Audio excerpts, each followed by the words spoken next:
শতক নামৰ তিনিজন কি আছিল তাৰ ওপৰজন একেবাৰে ডাঙৰজন কোন কৈছিলো যেহেতু আমি এইটো অকল শতকৰ ঘৰৰ কথা পাতি আছো সেইকাৰণে ইয়াত আটাইতকৈ ডাঙৰ শতক এতিয়া আমি আজি চাম যে এই তিনিজন ভাই ককাইকে কেনেকৈনো বিয়োগ কৰাত সহায় কৰে ঠিক আছে এতিয়া আমি ইয়াত দেখিছো যে এককৰ হাতত কিমান টকা আছে দহকৰ হাতত কিমান টকা আছে শতকৰ হাতত কিমান টকা আছে 8 টকা আছে ঠিক আছে এতিয়া তোমালোকে ভাবি লোৱা যে এককৰ এজন বন্ধু আছিল যাক তেওঁ কিমান টকা দিব লগা হৈ আছিল 6 টকা দিব লগা হৈ আছিল তেওঁ 6 টকা দিব লগা হৈ আছিল আৰু দহকে কিমান দিব লগা হৈ আছে আৰু শতকে কিমান টকা দিব এতিয়া চোৱা যেতিয়া এককক আহি বন্ধুজনে ক'লে যে বন্ধু তুমি যে মোৰ পৰা 6 টকা লৈছিলা মোক ঘূৰাই দিয়া তেতিয়া এককে কি কৰিব কোৱাচোন একৰ হাতত টকা আছে নেকি এককে গৈ পেলাই প্ৰথমতে কাক খুজিব তেওঁৰ ওপৰৰ ভাইজনক খুজিব যে দহকক ক'ব যে দাদা মোক অলপমান ধাৰ দিয়াচোন সে তাৰ হাতত ধাৰ দিবলৈ কিবা আছে সি কি ক'ব একক ভাই তুমি অলপ ৰখাচোন মই শতকৰ ওচৰলৈ গৈ আহি আছো সেইবাৰ দহকে গৈ পেলাই শতকৰ ওচৰত গৈ কি খুজিছে সহায় খুজিছে উধাৰ খুজিছে আৰু শতক আছিল আটাইতকৈ ডাঙৰ ককাইকে সহায় কৰে নে নকৰে কৰে এই শতকে কি কৰিলে দহকক ক'লে ঠিক আছে ভাইটি মই তোমাক সহায় কৰিম আৰু মই তোমাক মোৰ ফালৰ পৰা এটা 1 দি দিম যেতিয়া 1 দি দিম বুলি ক'লে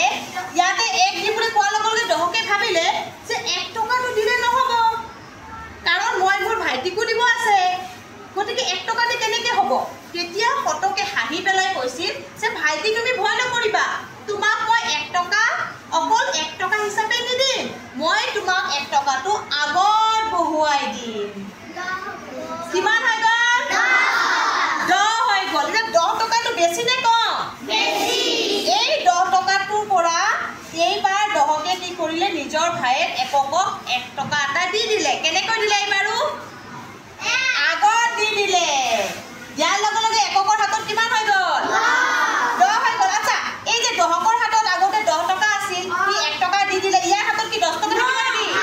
নাথাকিব আমি মনত ৰাখিব লাগিব ইয়াৰ হাতত কিমান থাকি গ'ল 9 টকা থাকি গ'ল এতিয়া এককৰ ভাল লাগিল নে বেয়া লাগিল ভাল লাগি গ'ল এতিয়া এককে নিজৰ বন্ধুক পইচা ঘূৰাই দিব পাৰিবনে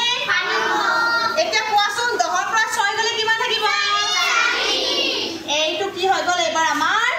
4 হৈ গ'ল এইবাৰ তেওঁৰ বন্ধুজন গুচি গ'ল ঠিক আছে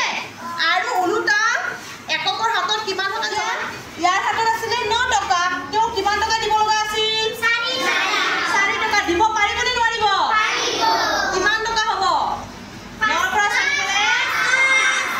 আচ্ছা উল্টা আকৌ 5 টকা তাৰ হাতত ৰৈহে গ'ল তাৰ পিছত এইবাৰ আহিল শতকৰ কথা তোমালোকৰ মনত আছেনে শতকে নিজৰ পৰা কিমান দি দিছিলে 1 টকা দি দিছিলে ইয়াৰ লগে লগে ইয়াৰ হাতত কিমান থাকি গ'ল এতিয়া চোৱাচোন ডাঙৰ ভাইকৰ কেনেকুৱা হয় ডাঙৰ ভাইকে সদায় আনক সহায় কৰে হয়নে এতিয়া চোৱাচোন তেওঁৰ হাতত 7 টকা আছিলে তেওঁৰ বন্ধুজনক কিমান টকা দিব লগা আছিল 7 টকা দিব পাৰিবনে পাৰিব তেওঁৰ হাতত কিবা থাকিল নেকি একো নাথাকিল আমি শূন্যটো ইয়াত নিলিখো বা লিখিবও পাৰোঁ কিন্তু ইয়াতে আমি পৰাপক্ষত আগৰ শূন্যটো নিদিলেও ভুল নহ'ব গতিকে আমি দেখা পালোঁ যে ইজনে সিজনক সহায় কৰি একক দহক শতকে নিজৰ দিবলগীয়া ধাৰবিলাক সকলোকে দি দিলে আৰু এইটোৱে হৈ গ'ল আমাৰ বিয়োগ অংক সহজ নে টান বুজি পালা যেতিয়াই আমাক লাগিব